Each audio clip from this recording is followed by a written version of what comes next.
Assalamualaikum warahmatullahi wabarakatuh. Setelah kemarin kita belajar mengenai langkah-langkah mitigasi bencana alam, khususnya dalam bencana alam kebakaran, pada hari ini kita akan melanjutkan materi kita yang berikutnya.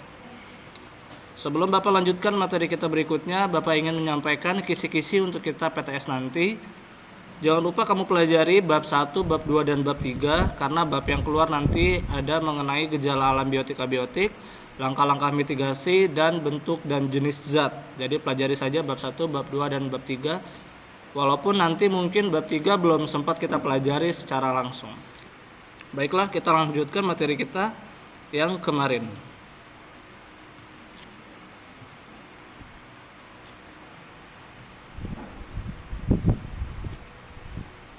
Kalau kemarin kita belajar mengenai langkah-langkah mitigasi pada bencana kebakaran, hari ini kita belajar mengenai langkah-langkah mitigasi dalam bencana alam kekeringan. Nah, bagaimana hal apa saja yang bisa kita lakukan untuk melakukan mitigasi pada bencana alam berupa kekeringan? Yang bisa kita lakukan adalah yang pertama, pengelolaan air.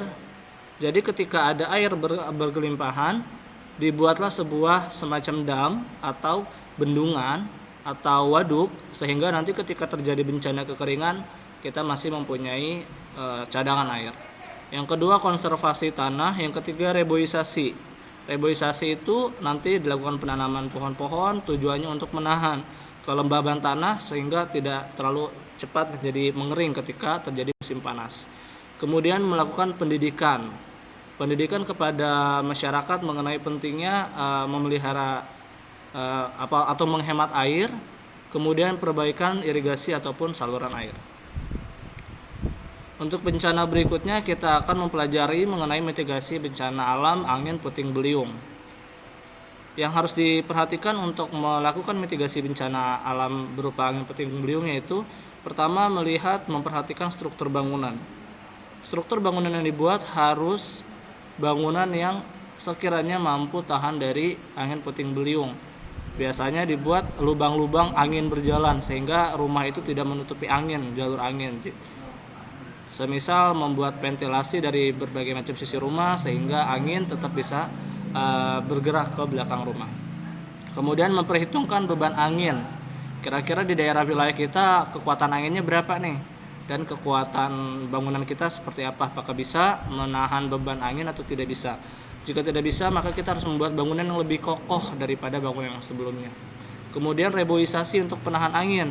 Ya, reboisasi juga berfungsi nih untuk menahan puting beliung. Jadi bisa mengurangi kecepatan angin ketika menerpa rumah kita. Berikutnya, menebang pohon rapuh. Pohon-pohon yang rapuh yang sudah tua itu tidak bisa menahan lagi angin puting beliung. Biasanya justru dia ketika dia sudah rapuh, sudah tua, dia akan menjadi bahaya, menjadi sumber bencana baru bagi masyarakat di sekitarnya. Karena pohon rapuh itu nanti bisa jatuh, bisa tertimpa orang-orang yang lewat di bawahnya. Dan terakhir ada mitigasi bencana alam wabah penyakit. Ini adalah mitigasi yang sangat relate dengan kehidupan kita sekarang ya.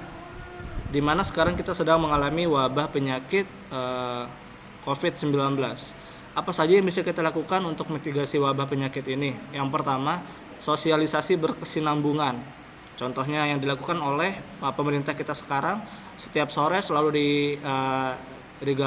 disiarkan, diberitahukan bahwa berapakah kasus positif pada hari ini, berapakah jumlah korban yang meninggal, dan apa sajakah yang harus kita lakukan untuk mencegah terjadinya bencana wabah penyakit ini makin menular. Sosialisasi setiap hari harus dilakukan untuk mencegah wabah penyakit. Kemudian mendukung upaya pencegahan. Masyarakat pun juga harus mendukung upaya pencegahan. Semisal kalau COVID-19 kita tidak boleh berkerumun, berkumpul. Maka kita harus mendukung, kita harus menjauhi kerumunan, ketika bertemu teman kita tidak saling bersentuhan, menggunakan masker, dan menggunakan etika batuk yang baik. Kemudian membangun sarana pelayanan kesehatan ya.